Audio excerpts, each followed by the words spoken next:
Oh wow. Welcome, ladies and gentlemen, to the Majora Speaks returns. This will be the June 2020 edition 2. It'll be the second edition. I guess we'll call it June 2020 second edition. I'm off of work for summer, baby. Yeah! I did it, man. I did it. I've gotten to my summer break. This is the time to be doing content. I set up 11 clips to post on this channel in 4 hours today because I was at the car dealership. It was actually surprisingly productive and decent. But I'm in working mode, baby. So I work to get you 2 Majora Speaks returns this month. I was originally gonna post this Thursday called July edition, but you know what? We're doing June 2020 second edition. Ain't that some? So very excited to bring you my content today. We're gonna roll things out with table topics, then go into a little bit of an RPG log. The third video will actually be a gaming hardware review, and then a classic Majora Cast returns, followed by the Q&A. So with that being said, look forward to it. Throw your stunner shades on. We're getting classy with this one.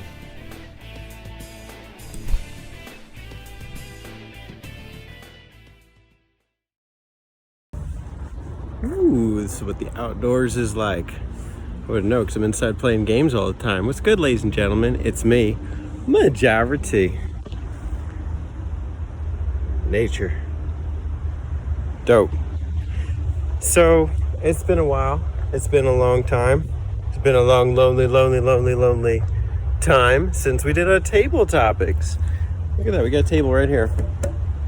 Beauty. This month's table topics comes from Bio Phoenix in the Discord, your sworn brothers. Check it out. I'm actually thinking, before I talk more about the topic, about just opening the table topics up to the community. I've hit a bit of a dry spell lately, so I really do appreciate him coming through and throwing a topic out there. For those of you who don't know, Table Topics is a series where I invite you, the viewer, to participate via the comments or video response regarding some gaming related topic.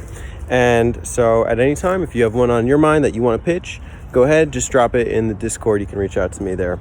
The question that he poses is an interesting one. What is a game that you wanted to finish sooner? I'm kind of paraphrasing it. The way he asked it was like, what's a game that you didn't finish as quickly as you liked? And I can think of a couple interesting spins on that question. The first being like while you were playing it, the second being like a game that you kind of wish you had like played earlier in your life, and then also one that you're still working through. And so the first one for me, like as far as like games where I did not finish it as quickly as I was hoping for. It's gonna be awkward. I'm just digging with one hand, filming with the other. Star Fox Zero was just so dull, man. I was hoping for like a quick playthrough, like kind of a Star Fox 64-ish, kind of like hour long, like let's cruise through this. Some of the missions were longer than Star Fox 64. It was insane. It was longer than I would have hoped. And it was a damn shame because I like Star Fox and I was hoping for more with Star Fox Zero. Pretty much the entire reason I got a Wii U. Next one, I don't actually have a physical copy of, but a game that I wish I had played and beaten sooner in my life was probably The Legend of Zelda: A Link to the Past. I think I finished this for the first time either last year or 2 years ago. I had played it previously in my life, but never finished. And so the reason being is that like everybody knows that one is a classic. But you know, it's how do I say this? People kind of look at me as like, oh, you're the Zelda guy. You like Ocarina of Time. You like Majora's Mask. So like the fact that I hadn't finished like the iconic one on the Super Nintendo, it did kind of rub me the wrong way. I had wished I had finished it sooner. But I did go ahead and play through it. And I learned from my good friend Daniel Santos, who I did a podcast with when he was going by the name of Shintai, that you shouldn't lament, you know, if you haven't played certain games yet. And so I kind of applied to that. I'm not regretful that I didn't play it sooner in my life, but if given the opportunity, I would have liked the ability to finish it and play it sooner. And then lastly, what is a game that I'm still working through that I kind of wish I had finished up to this point? Kind of sacrilegious here, given, my love of the series. It is another Zelda game. It's Twilight Princess. And I've never finished it. I've started it probably 3 times and probably gotten around the same point and then just dropped it. And that's a shame because I do like those 3D Zeldas, the darker Zeldas, that one, it doesn't rub me the wrong way. It's just something always comes up. And previously, like you see, I have the Wii version. I was playing on my Wii Mini, and then I sold my Wii Mini. So I lost all my hard drive data because that was stored on the console. Unlike if you were playing it on like the GameCube, you could just put it on memory card, or the Wii U. I think you'd be able to transfer the data. I'm not sure. I don't really care. I'm not going to get that Wii U copy. It's like $90, so I'll just play through that Wii one. It's fine. But yeah, those are 3 games that I wish I had beaten sooner in my life. One just like based on logistics, like the amount of time, another based on just when I had played it in my life, and another based on just not having beaten it at all. What are some games that you wish you had finished sooner? Go ahead, make a video response. Let me know. I will add it to the community table topics playlist where you can check out more video responses. We'll have it in the description below. Thank you, BioPhoenix, for the topic. I'm looking forward to more topics and more responses to come. See you next time.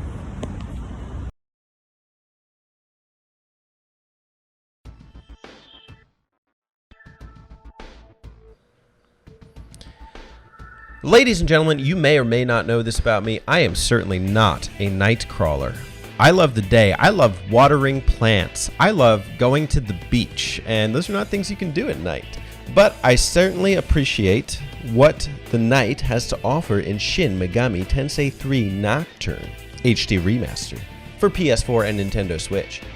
I bought the PS4 version. I've been enjoying playing it, streaming it, and this is my log of my first 10 hours and 17 minutes into the game. I'll be going over some of my thoughts, experiences, memories, and kind of what I'm looking forward to from here. I may also be archiving this with Spencer over on his YouTube channel, RPG Archive, so go check him out over there if you haven't already. And I want to start by talking about narrative. So the core framework for Nocturne, what is it? Well, if I had to pitch it to somebody, it's that a bunch of these religious cult fanatics have brought upon the apocalypse by gathering in these kind of like demonic circles. And so you start off the game in kind of like the real world, and then about an hour in, everything is kind of brought to shit. You start off in the hospital, and you like meeting with like some peers of yours from school, and you meet with your teacher at the hospital. That's weird. Don't go meeting your teacher outside of school buildings. I don't advise that. But in any case, your main character does, and everything after that is in the apocalyptic world. You start off in the hospital, and then you kind of make your way out into the Tokyo terrain, and you kind of explore from there. As far as anything outside of that, I've been hard pressed to find what is the purpose. What is the purpose of what you're doing from there? So it's almost ambiguous. It's like you're figuring out, like, am I going to be responsible for this world being the way it is, or bringing it back? And it's not really defined. It's not really stated, which is kind of a hallmark of the SMT games. Some things have begun to present themselves within the first 10 hours, such as factions. It's not readily apparent that you can decide between either, but the assembly of Nihilo and the mantra is like the demons versus, I guess, the religious persons. That's what I'm beginning to notice. There's also a labyrinth. One of the first bosses you fight, he's like, you have the menorah, and I'm going to fight you for it. And then you both like wager a menorah, and you can bring that down to the labyrinth, and there's like supposedly some big belly demon down there. So like that's something I'm kind of looking forward to seeing how that develops, but nothing major within the first 10 hours. I'm going to come back later and do a little comparison to SMT4, which I have cleared, but I'm going to hold off on that for the time being. I want to go now to exploration. So, I mentioned briefly, like, you start in the hospital, and then there's the overworld terrain of Tokyo, and this is cool. Like, you're like a little pin on a screen, and you can see the pin moving. And it's interesting. Like they use a lot of actual Japanese locations, Ginza, Ikebukuro, etc. And there's not. I haven't seen too many within the first 10 hours, but I do think it's kind of like a cute way to experience the overworld. There's different demons on the overworld than there are in the cities. Sometimes they can be intense. They can be intimidating. But it's pretty open. There are some roadblocks that you have to figure out how to maneuver around. Everything's been pretty straightforward as far as where to go or what to do. You do have to use your brain a little bit, and kind of like exhaust your options. But I haven't had to consult a walkthrough. I have been playing it on stream, and I have a good friend Zero who shows up and gives me a little guidance. So that's been helpful. But I've been able to figure out most of it on my own. But the thing is, in the overworld, it is very, end of the world. Everything's it's like a big desert, and everything's like collapsed and capsized. And, I don't get the sense of any sort of vibrance or life to these cities. That's for sure. When you actually go into them, this is interesting. There's still demons running amok. And so you can go into combat at any time with demons, even when you're in Ginza or in Ikebukuro, etc. And so that took some getting used to. And you go behind each of the doors, and usually there'll be like a spirit behind there, and the spirit will offer like a line or two of dialogue. I don't really see too much value in the things that they've said, but it is kind of useful to go to NPCs as far as figuring out your next destinations, who are kind of the head honchos in each area, who do you need to look out for, etc. So, it's been good as far as intel gathering and getting data. The encounter rate is absurd. It's like every maybe 5 to 10 steps, especially when you're in the overworld. When you're in the actual cities, I'd say when you're in like a kind of a hallway or so, maybe you get into 1 or 2 battles. It's a lot of battles. And, that's good for grinding purposes because this is characteristically a hard game and it helps to get your XP. It's unnecessary when you're revisiting some of these areas. Of course, you could always run from battle, so it's not a big deal. But that's something that I'm still getting used to, is how heavy the encounter rate is. I appreciate it when I need it. I don't when I don't. Let's talk next about gameplay systems. So there's really, one of the things about SMT is, especially if you've played 4, it's complex. There are so many systems to it, whether it be the attack system, whether it be the fusion system, whether it be demon negotiation. There are so many complexities to the way that Shin Megami Tensei works, and Nocturne is no exception. You really do need to be attentive to detail here, because every demon has a certain resistance and a certain weakness, and sometimes you can lose attacks. You start off being able to do 4 attacks within your party. If you make a misstep, though, like let's say you miss against a demon, or let's say you use a move that it's completely void or resistant to or repellent to, you actually lose a turn. So instead of getting 4 turns, you would lose your last turn. This can actually kind of like mess you up a little bit, especially like my main character. I don't boost his agility stat, and so he goes last every time. And usually he's the one that I want to use the most. And so I need to be very conscious of that. Of course, you can work it the opposite way. If you know the demon's weaknesses, then you can exploit that and gain an extra turn. So instead of just getting 4 turns, you could have a max of 8. You could have every demon attack twice if your cards are played right. Demon Fusion is also kind of emblematic of the series. I happen to love that. My love of that goes back to Dragon Warrior Monsters. I used to fuse monsters all the time in that game. And, open your textbooks. This is a sermon on Dragon Warrior Monsters, but no, we'll save that for another day. The way that it works in this game, I was worried at first because it seemed very random to me, and like you can't inventory a lot of demons in your party or into even like the inactive party at any given time. And I thought you couldn't pick your skills. You can choose which skills to inherit. I don't even remember being able to do that in 4. So that's actually been really useful. And I've spent a lot of time just mulling over what is the best party combination? What are the best moves for my guys? Who should I be training? So in that regard, it still is very competent and holds up. There's another system in this game called Magatama. You can purchase these from shop dealers, and they go on the main character, and they determine what kind of skills you'll inherit. So you could have a physical Magatama, and you could like be resistant to physical attacks, but maybe vulnerable to like, mind attacks or something like that. And it also affects your skills. Like, so maybe it'll boost your strength by 5 or your luck by 2, and not your magic, and vice versa. I actually really like this because you can alternate between Magatama at any given time. And it's not like you have to sell them or anything. You can't. And so it really just opens up the party that much more. It makes your main character so much more flexible without having to worry about like constantly upgrading armor. It's very uncharacteristic of what I really know these games to be. The negotiation system is less complex than I've seen it in SMT4. Oftentimes you need to strike the conversation with the demon, and their demands are very simple. Give me money, give me life, give me money, give me life, etc., etc. Give me items. And then if you've done that, you've given your items every time, then eventually it might bring up a yes or no question. And if you answer in a way that appeases the demon, then they will decide to join your party. If not, then maybe they'll attack, or maybe they'll just be like, screw you, I'm out.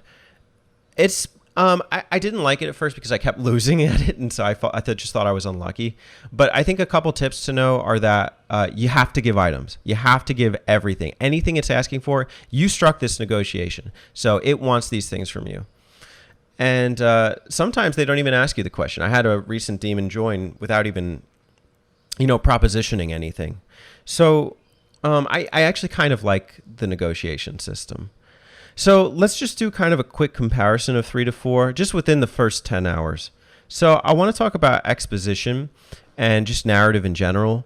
When I played 4, there was so much to attach to, whether it be in the environments or in the characters. Immediately you're presented with Walter, Jonathan, and the girl whose name I'm not remembering. And they're kind of in your back pocket the whole time, and you take missions, etc. There's always kind of a pretty visible purpose.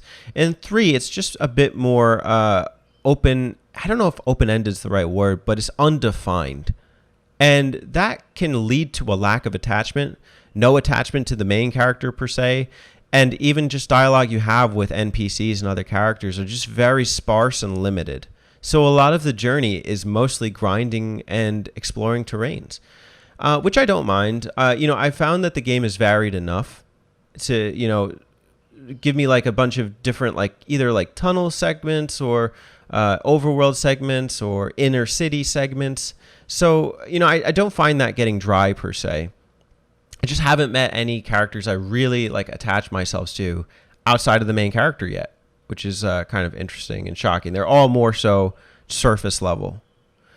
As far as the terrains, I talked about that. I just think that in 4, though, like you have more to grasp onto with the way that the cities are visible and developed. Like it really does feel like a Tokyo. Like it feels like urban life and everything, and you can kind of see it when you're exploring the terrains. When you actually get into them, I don't know. I do feel like maybe 3 is a bit more traditional and antiquated, and also in its view of the world as like kind of catastrophic and destroyed. That's more present. So I like them both for different reasons. As far as systems and complexity, just gameplay systems, 4 offers you more and it's more complex. I remember some things like in midway through a boss fight, you might be like, answering questions to a boss. That was so cool. It's like they would interject the battle, and then if you answered right or wrong, it would affect the outcome. The negotiations were trickier, and sometimes they would adhere to your requests or not, based on like if you did give them the items or you didn't want to. It's weird, even though it's more complex. I think 4 is more user-friendly. Like there's an app system so that you can do things like enhance your party size or increase your radar or whatever.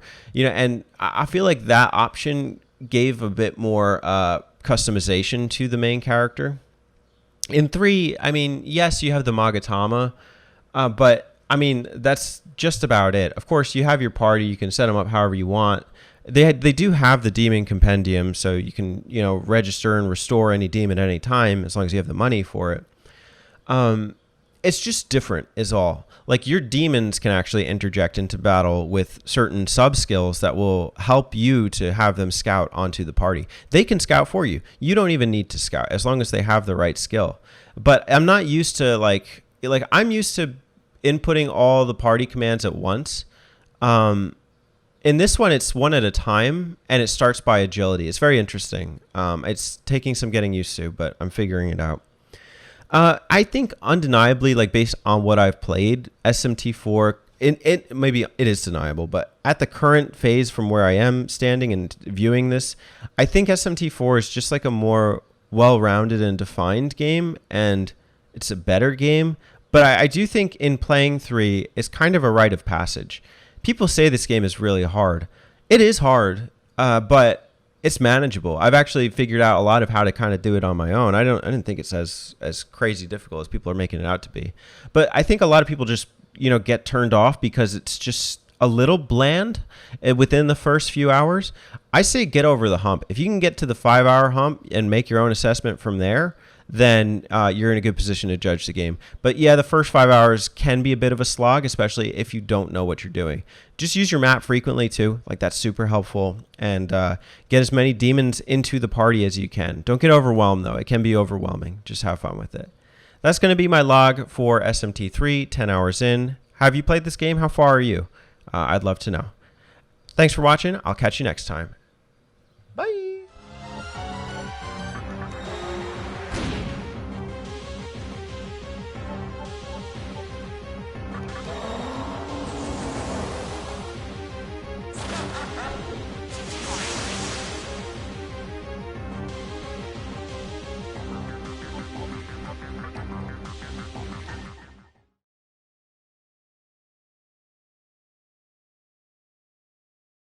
Oh yes, what a nice clean rug we have. Oh wow! This is a nice addition to the rug. The Super Nintendo Entertainment System controller. Online. For Nintendo Switch Online, specifically. This is a glorious unit. I've used it a little bit before. And I'm very excited to do a hardware review for it today. Let's just read a little bit on it. The Super NES controller for the Super... Can I read? It's hot, okay? The summertime, baby. Super NES controller for the Nintendo Switch system. It's for use with the Super Nintendo Entertainment System, Nintendo Switch Online games. Before using the controller for the first time, charge and pair it with the Nintendo Switch system. As you can see here, it connects to the front of the dock. You can charge the controller that way. You could also plug it into the wall. Controller does not have Joy-Con functionality, compatible only with the Nintendo Switch system. Okay, I got this unit from the Nintendo online store. It's actually a little cheaper that way than on like eBay and stuff, so that's a recommendation. I don't know how long it'll be on sale there for. I put it together as best I could. Essentially what you see is what you get. So, charging cable, controller, and that's it. The unit is nice and bulky. Honestly, I mean, I haven't held a SNES controller in a while, but this has some weight to it. Pretty decent. If I had a dog, I'd be like, fetch. But I don't, so I won't. It's sleek, too. It looks good. And you can do multiplayer with this thing. You can see which port it's connected to. And it's nice to be able to charge it. Ooh, mine's still got a charge, so. I'm going to now put this thing to use with some Super Nintendo games online and give you some more impressions very shortly. No, I was joking. I was going to say go fetch, but I won't.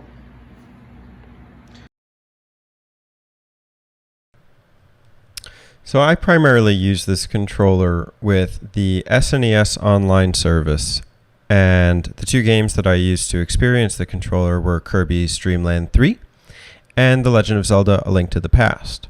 Definitely classics.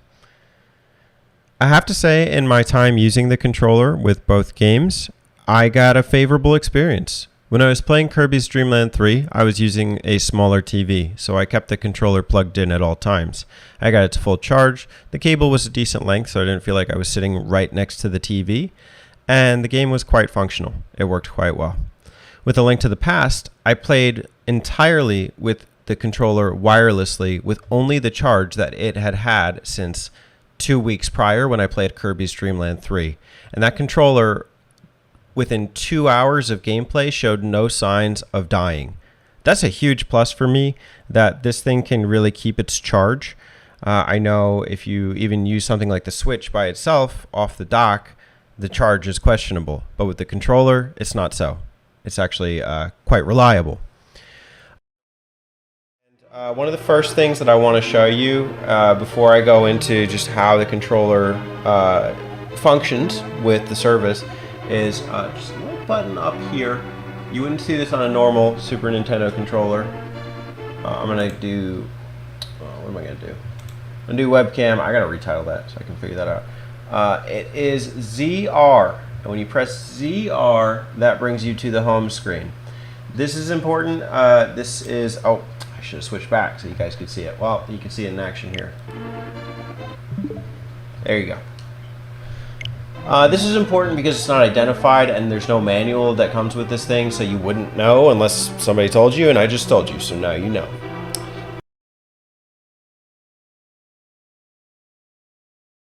Now, I did experiment with this controller with some of my other retro-style two-dimensional games, and sad to say, the functionality is about 50%. So the controller will work. It will get you to those games. And sometimes the controller will function with that game, where you can use the D-pad to move around and the A, B, X, Y buttons to select commands. So a couple games that I did have success with this controller with were Blossom Tales, the Castlevania Anniversary Collection, and Sonic 2.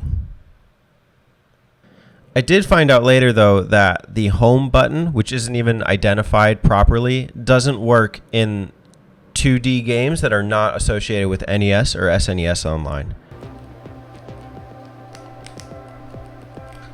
This is funny. The home button doesn't work. I don't know why. I can't seem to go back, though.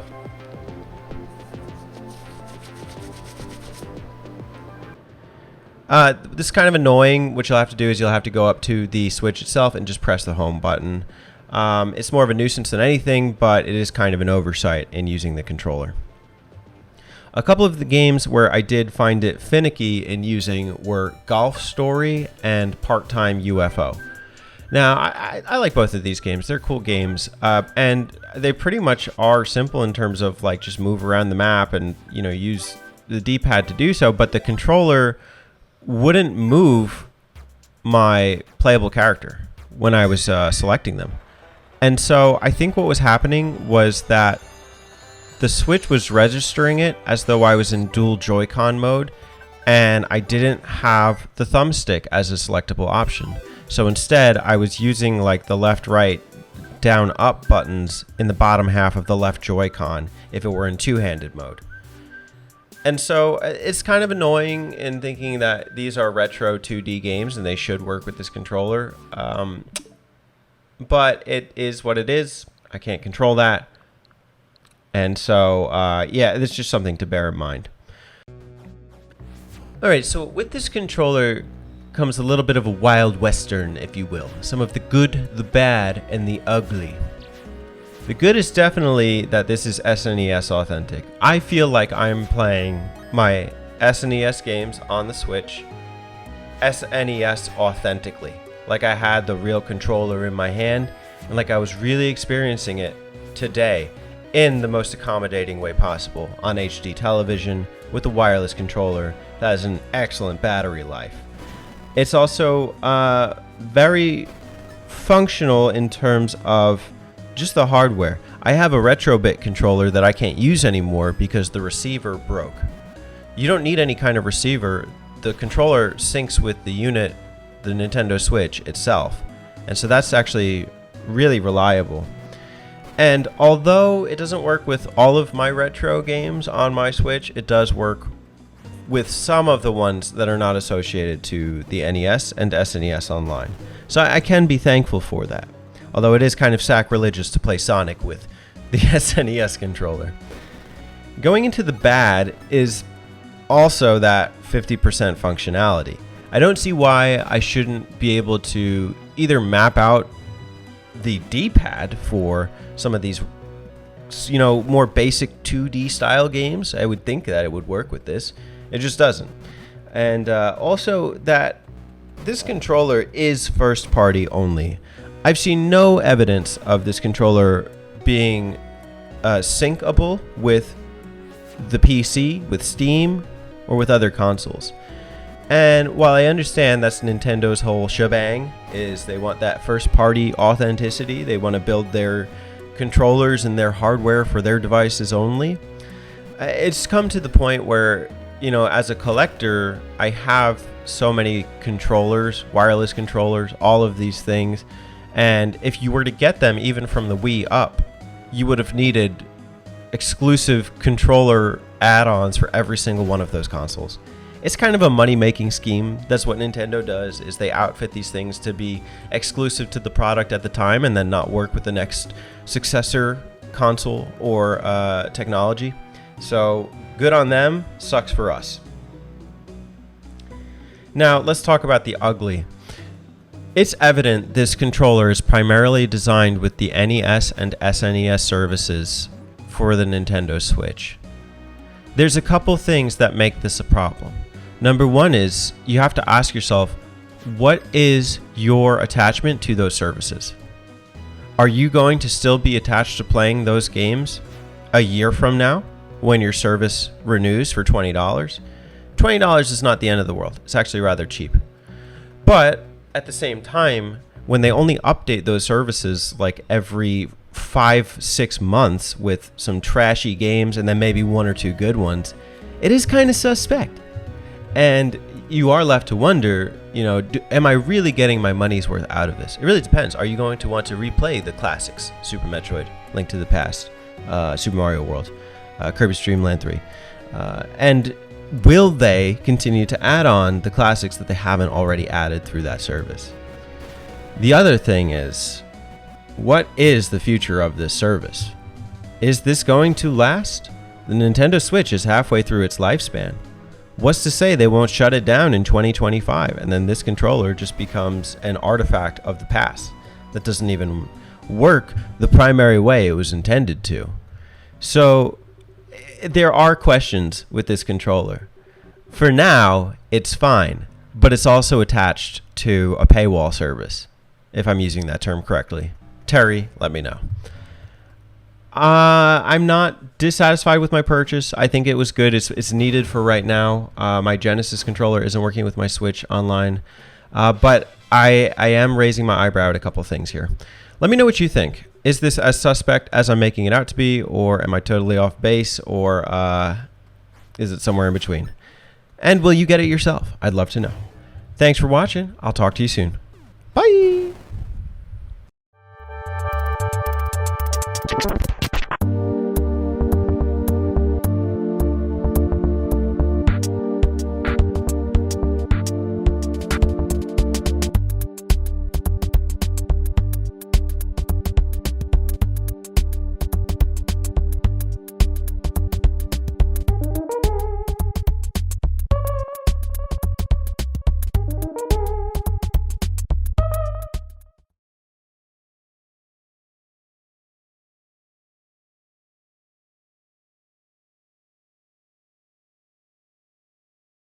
Ladies and gentlemen, boys and girls, welcome back to the program. A longtime friend and one who we haven't had in a long time, but we are very excited to bring back for the sake of time. It is none other than Mr. Daniel Santos. Welcome back to the Majora TCast. Thanks for having me back. I'm glad to be back. We had a great chat last time, so I'm sure this will be even better. Dude, it really was a great chat. I talked to you like off camera about my feelings about that episode, and I was so shocked to hear that you liked that episode because I felt like a dipshit. No, I thought it was great. I think you're just putting yourself down too much. Like it was a lot of fun, and that's why I'm back. If I genuinely thought it sucked, I wouldn't be back. Huh. I would have made an excuse. I would have been like, "Oh no, I've got to see the dentist or something." Speaking of which, I should probably go see a dentist myself.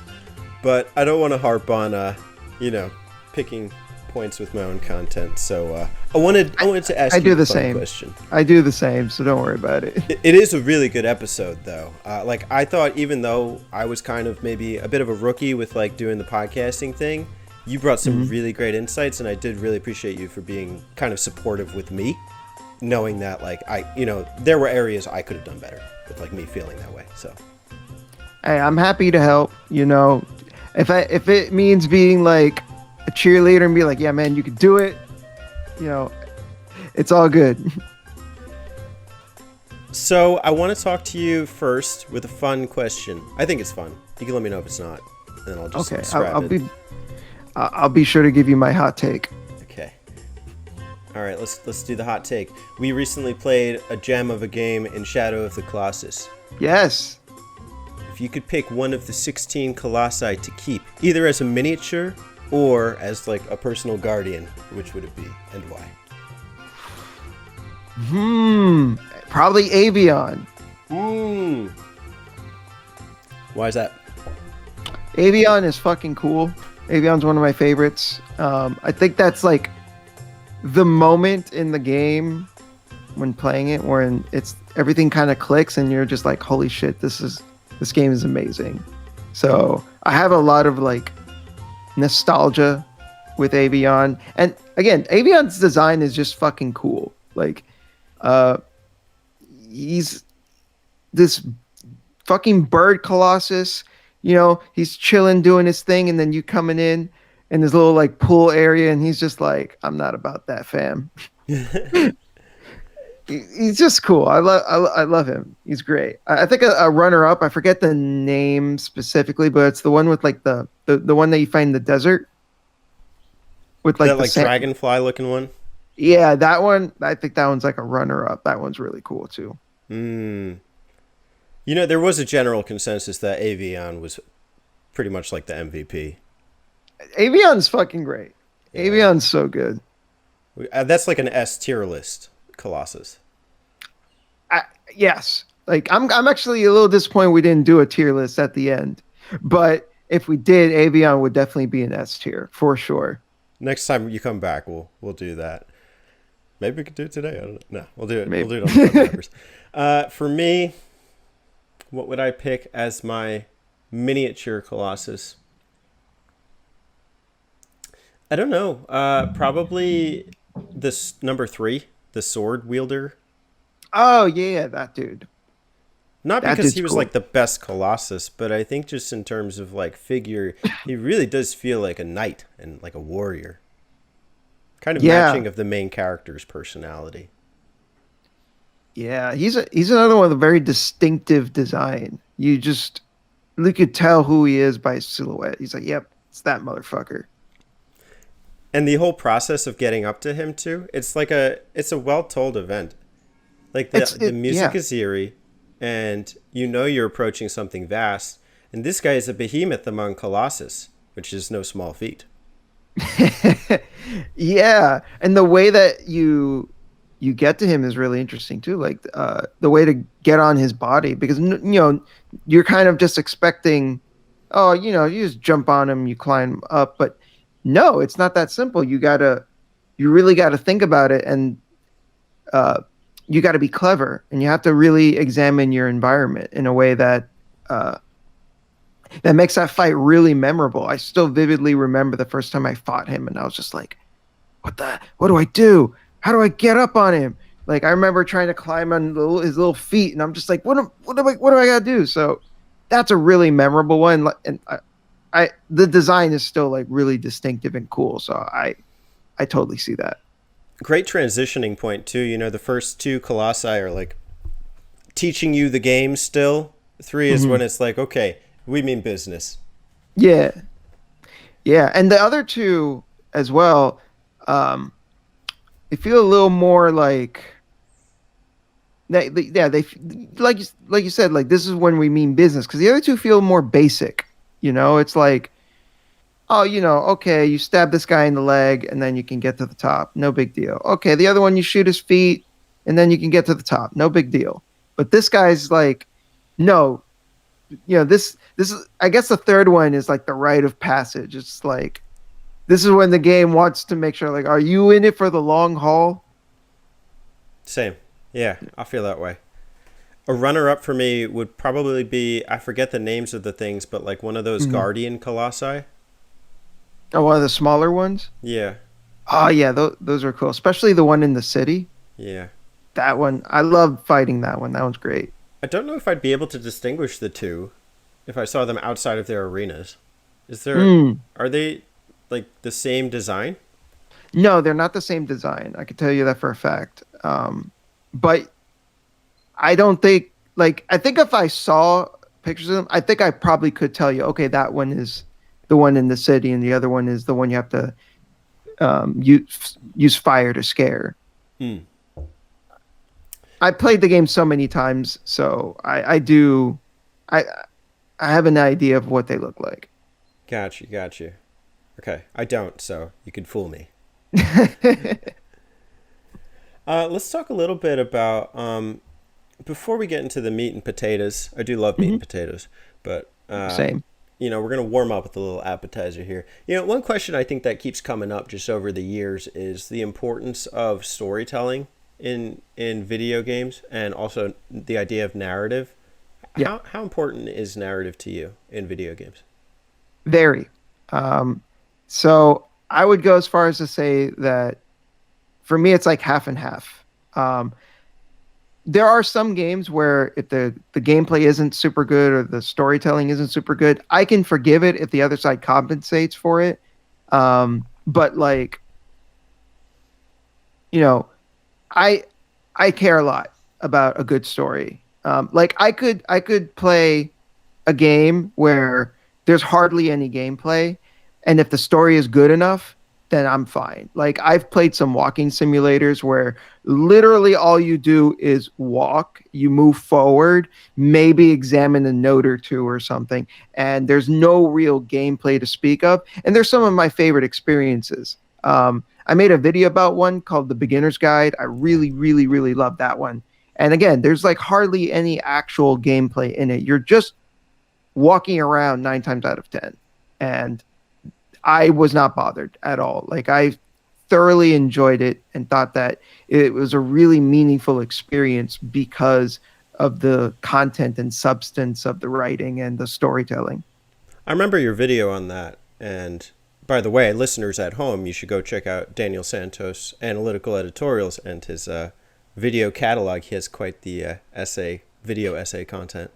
Thank you. Beginner's Guide was a great one. I think that was the one where it was like an insight into the developer's mind and his experience. Am I remembering that correctly? It was something like that. So the way that game works is it's very meta textual because you're kind of led to believe that the creator of the game, his name is Davey Wreden, who also made the Stanley Parable. He's a character within the Beginner's Guide, but he presents himself as the same person. Like he calls himself Davey Wreden in it, even though the events of the story in the game are fictitious. And in the end, it is kind of like this meta commentary of sorts on the creation process and the intent that creators imbue into their work and how other people interpret their work. It's very interesting in that regard. So the storytelling in that game would be more explicit than kind of like where you have to kind of interpret it on your own? I'd say it's a little bit of both. I would say that there is a lot that you can get. Like I saw an interview with Davey Wreden, and I don't know if it's just that he's kind of self-critical, but to him he's like, oh, I don't think I wrote that deep of a thing. I just wrote about a guy who I think is an asshole and he's dealing with it. But like I took a lot more from it than that, and I think that there is a lot that you can read into it Yeah. regardless of intention, because I'm kind of the opinion that a creator like consciously I'm sorry can consciously intend something into their work, but like the mind works in like in ways that we don't fully understand. And as a result, like something can unconsciously can seep into your work without you realizing it. And you could be saying things through your work that you're not conscious of. Mm.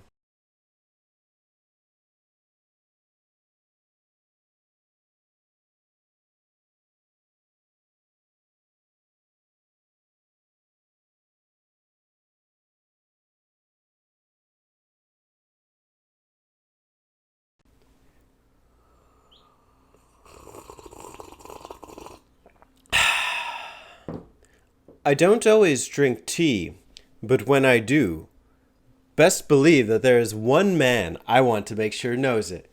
And that's why this tea is for Terry 309. Cheers, buddy. Delicious. Okay, so we're kicking things off with a Q&A here. Well, we're not really kicking off, we're kicking out.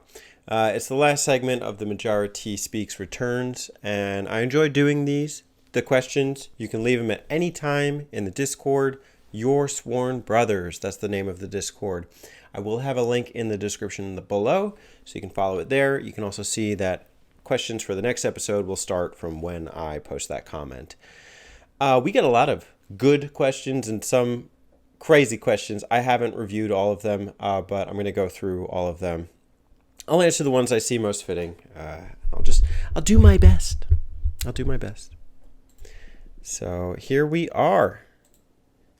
Questions for the next episode start here. I'm going to copy that. I'm going to put that in here in case anyone's thinking of go ahead and putting a question in. Otherwise, I'd miss it. And I lost my spot. Okay, here we go. First question comes from Pro Fitness Boxing Player, aka Rave Racer. What up, Rave Racer? I see you, bud. I see you. What is the most 2000s Y2K, I guess that's year 2000, game that you know, despite being good or bad, and regardless of the release year? I actually have a pretty good answer for that. Tony Hawk's Pro Skater 4. It's a game I'm very well familiar with, or acquainted with, rather. I used to play it a lot back in the days. It was one of a few PlayStation 2 games that I owned, and I just remember being so invested into the skating and the music. I would kind of lose myself just playing the game and listening to like the Gangstar tracks and a couple of the other ones. I don't remember the full playlist. Rage Against the Machine, I think they had a track in there. Maybe I'm mistaken. I just remember the soundtrack being really good. So on the one hand, I got like the 2000s kind of music and mostly 90s stuff, to be honest, and it kind of pioneered my love of hip hop, interestingly enough. But I also got to look into the skating scene. I think even just the person that is Tony Hawk is very 2000s, and it was very interesting back when I used to play Tony Hawk's Pro Skater with my friends or without my friends. Nobody ever picked Tony Hawk. They picked everybody else. Tony Hawk was like kind of like the family dad, American man. But the other guys were cool. I remember I think Ryan Reynolds, is that the guy's name? I don't remember exactly. I used to be big into that stuff though. I would go watch YouTube videos on these guys and watch them do skate tricks, and I would just be super into that. It would be a lot of fun, and just putting an hour into watching skating vids. And then I had a skateboard. I would ride my skateboard. I have a video footage of it. If you're interested, I could post that to the channel. And yeah, I remember one video that I saw on YouTube was called Baker. I don't remember if any of the skaters in there were featured in Tony Hawk's Pro Skater, but like if you guys got an hour to kill, go watch the Baker documentary. I think it's Baker 3. And it's just a really good video, like even YouTube skating video that was put together. Of course, skating videos are their own thing, but it kind of had this unique kind of like delinquent style to it that I think is irreplicable. So that's my 2000s game. Great question. All right. So Oh, I gotta sip my tea here for Terry. What is the best platformer on the GameCube? No Sega games allowed. Super Mario Sunshine. People tend to say that it's not, and I realize I need to go back and forth between this and the other webcam. But people say that Super Mario Sunshine is not a good platformer. I just disagree. I think it was just so revolutionary on so many fronts, and it was daring, which not a lot of Mario games are. And I think so many people complain about it because it's like a little wonky, but I think it just has some of the most memorable platforming challenges. Obviously, people remember the ones that suck. They remember the watermelon. You know, I remember the watermelon. Do you remember the watermelon? Watermelon would be great right now. It's damn hot. But not in that game. The watermelon sucks. But I think it's a mixture of just having these beautiful levels, this kind of atmospheric soundtrack, and unique platforming mechanism in Flood that you could combine with Mario's already stellar jumping mechanics. And, you know, you could do the thing, it's like you do like a spin dash, and then if you use Flood while you're doing it, he'll just start spraying water everywhere. Woohoo! If only I could do that in real life. But Mario Sunshine is definitely the one that I think of when I think of best platformer on the GameCube. What even are some other ones? Like, I mean, do you count Luigi's Mansion? Like, that's more of an adventure game, I guess. There was no Kirby game, so there was no Kirby platformer. The Super Monkey Balls are just hard, man. Those are balls to the wall hard. Hard balls, yes. That's what those games are. Hard balls. I just really can't think of I guess that you had like Donkey Konga. That was cool. And while revolutionary in a sense too, with like in terms of the Donkey Kong formula and actually a decent 2D platformer, the inclusion of the bongos, while they work, first off, the clap thing is stupid. I don't like the clap thing. Who likes the clap? I don't like the clap. But in terms of that game, just the gimmick of the bongos felt gimmicky, whereas with Flood, it felt integrated into the game. If what I'm saying makes sense. Oh, I'm not talking Donkey Kong. What am I talking? Because Conga was the music game. It's Jungle Beat. Donkey Kong Jungle Beat. Yeah, that's the one I'm talking about. That'll probably be like a runner-up as a pretty cool platformer. Innovative, but kind of annoying in the sense that you needed the bongos to truly experience it. Thanks, Terry.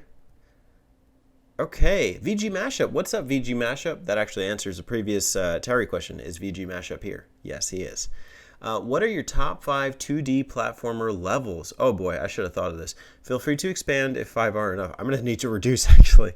Also, if you can't think of the level name, just mentioning the game works. 2D platformer levels. Top 5. Oh, VG, why you got to do this to me? It's a great question, but I wish I had some on hand.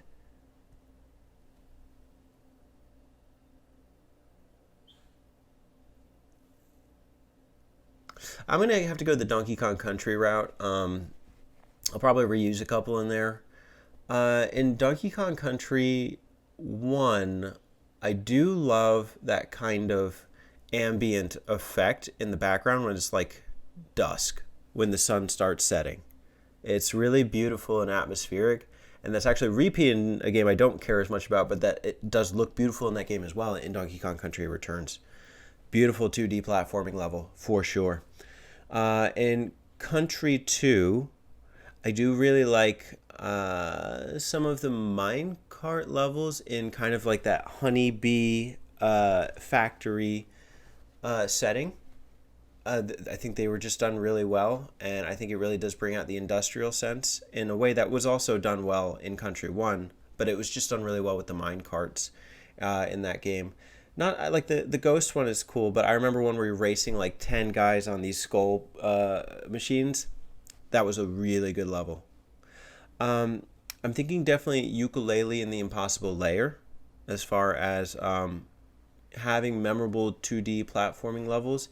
I really like them because they have like identities of their own and that are also variable based on effects such as seasons or temperature or things like that, based on the elements, I guess you could say, or time. And I like there's a really cool one, I think it's like level 19, where there's like the Kartos chain ball is like chasing after you or something.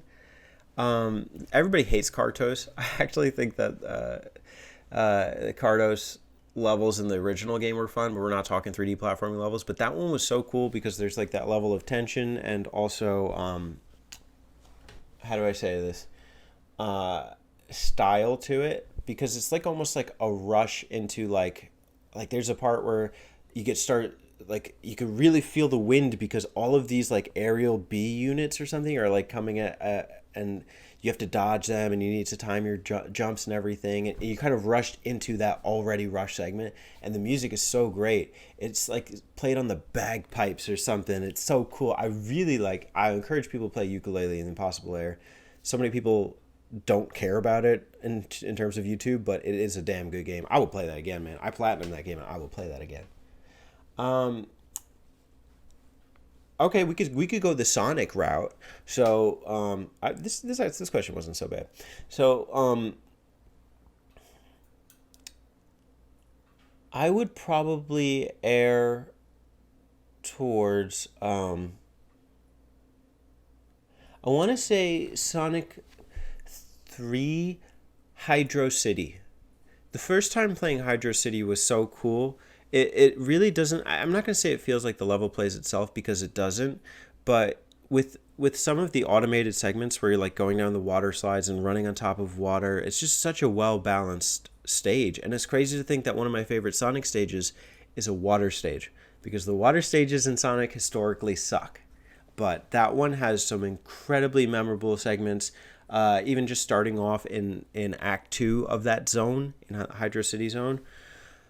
It's like you can feel the pressure of the wall coming in. Sometimes that messes with you, but you have to kind of relearn the physics and start from that portion.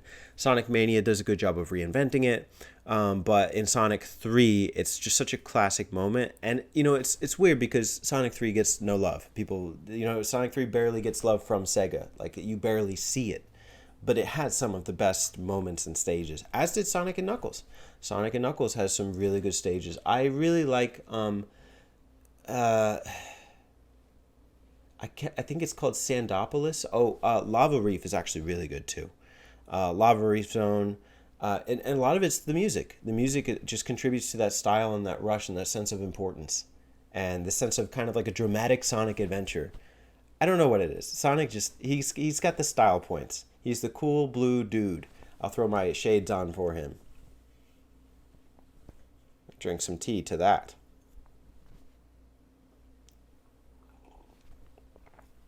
I think I'm at that's 5 levels, right? Okay, I'm done exhausting my brain power. How was that, BG? I hope I got a good score out of 10. Thank you. Cool. All right, let's go to the next one.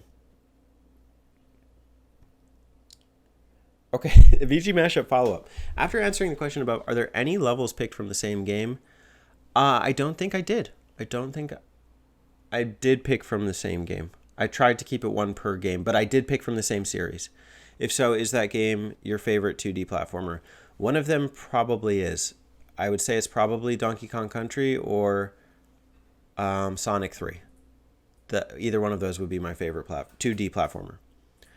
All right, Terry309, is VG Mashup still here? I don't need to answer that because VG Mashup already did. Then he says, I'm asking Teddy, but nice to know that you are here. I'm going to let VG take that one. VG Mashup, did I repeat your question? My question? No. Terry's? Possibly. Oh, LOL, sorry. Amir's Translator, Q, what is your top 4 2D platformer levels? Pick 4 of the 5 that are aforementioned. Thanks, Multimaster. All right, it's time. It's time for more tea. Tea for Terry309. How many Nintendo 64s does it take to get to 5120? Oh, let's do some majority math here. If you do 64 by 10, you've got 640. So if you do it by 1,000, you're at 6,400. So if you did 64 by, let's say, 500, I think you're left with 3,200. So then what we want to do is maybe half that, half 3,200 is 1600, you add that to the 3200, that would be 4800, and then so that would be 750. So that's 64 by 750 is 4800. And so the dividend there, or the subtracted amount, 5120 minus 4800 is 320, isn't it? Right? 5120 and 4800 is 320. So 64, 128, and we were at 750. I'm blanking for a second. 130, 64, 192, plus 4 is 196, plus 60 is 256, plus 4 is 260, plus 60 is 320. 755 Nintendo 64s to get to 5120. Are you impressed? Are you impressed? Most people can't do that. I can though. I got the skills. I played the Sudokus. All right. So let's see here from Terry. Why do you wear an England t-shirt when you're an American? This is an Aloha shirt, my friend. Northrop shirt. Where's Northrop? Should we like Google that? I don't want to mess up the stream. Yeah, Northrop shirt. Let's look that up. You know, Terry, I have British ancestry. Just saying.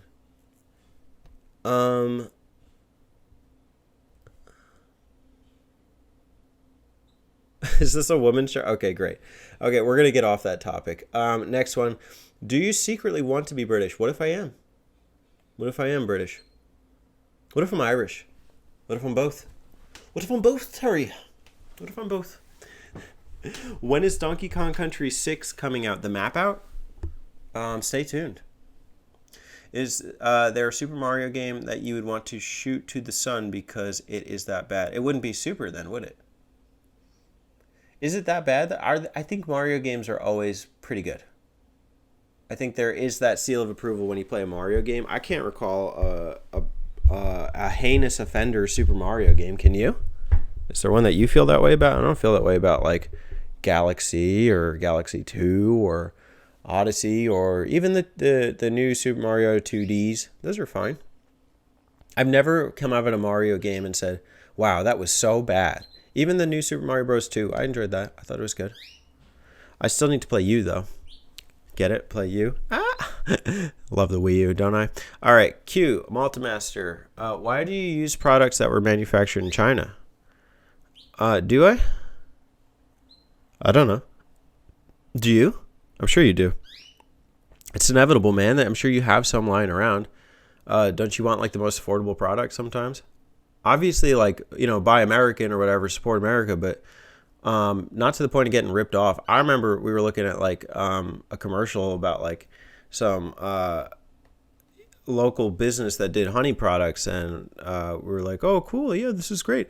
And then we went to the website, and it was like $20 for a jar of honey. I'm not doing that. Why would you do that? Why would you like pay for an overpriced fee for like that product? I think more so for me, what's important is really being health conscious. That's the most important thing. Whatever is best for me and best for my body and best for my wallet. I'm very financial conscious, finance conscious, I guess. So, you know, I look at the big picture. I don't, you know, the companies I support, yes, that's important. Thinking about what am I supporting, but I also got to take care of myself at the end of the day. So whatever's best for me and best for my wallet. Do I secretly want to be Chinese? No. I do speak a little bit though. Ni hao. Ni hao ma. That's Mandarin though. Okay, Terry, why are you not Chinese? What does it matter? Will you play Spectrobes? No. He did change his last name to Kong. That's because he wants to live in Hong Kong. Actually, that's my real last name. Terry, do you live in South America? North America. There you go. All right. What Pokemon best represents Bruno, the SNES mapper? That's a good question. I would probably say, like, I don't know, Persian. I get Persian vibes from him. He's a cool cat. What is your favorite stupid things I did when I was a teenager video from Ultimaster? Okay, that's a good question. In general, I just like that whole series that he does. I think it's very him. It's been a minute since I've watched one. But I think like the ones that I like most from Ultimaster talked about like stuff that he did when he was in school, and kind of like how he didn't appreciate, or like he doesn't like the way that he had treated his friends or peers in the building and stuff like that. Like there was one about cyberbullying or something, and I thought that was a really instructive video from him. So it would probably be that one. What's yours, Terry? All right, let's keep going. All right, who's the best character from Spectrobes and why? Don't know. Do you fitness boxing or do you boxing fitness? I would say fitness boxing. Terry309, do you eat noobs when you play online? Actually, Cheetos. Sness Mapper, do you play any sports besides basketball? Yes, I enjoy running and I enjoy swimming. And those are my primary sports of joy, I guess you could say. But I also like golfing. You know, I've shown evidence of that before. I want to go more. That was a goal for me this summer. I also like bowling. I coach bowling. Did you know? Did you know? All right, cool. Okay, well, with that being said, we have a voicemail number that you can call at any time. And that number is 1-917-267-8313. Once again, that's 1-917-267-8313. We actually got one in the clutch here from my main man, Malta Master. He's going for the record. Y'all gotta step it up. He's about to get the most viewer voicemails, don't you know? If it's something to do with like calling me and you'd rather just send me like a voice clip, just hit me up on Discord. You could do that too. That's fine.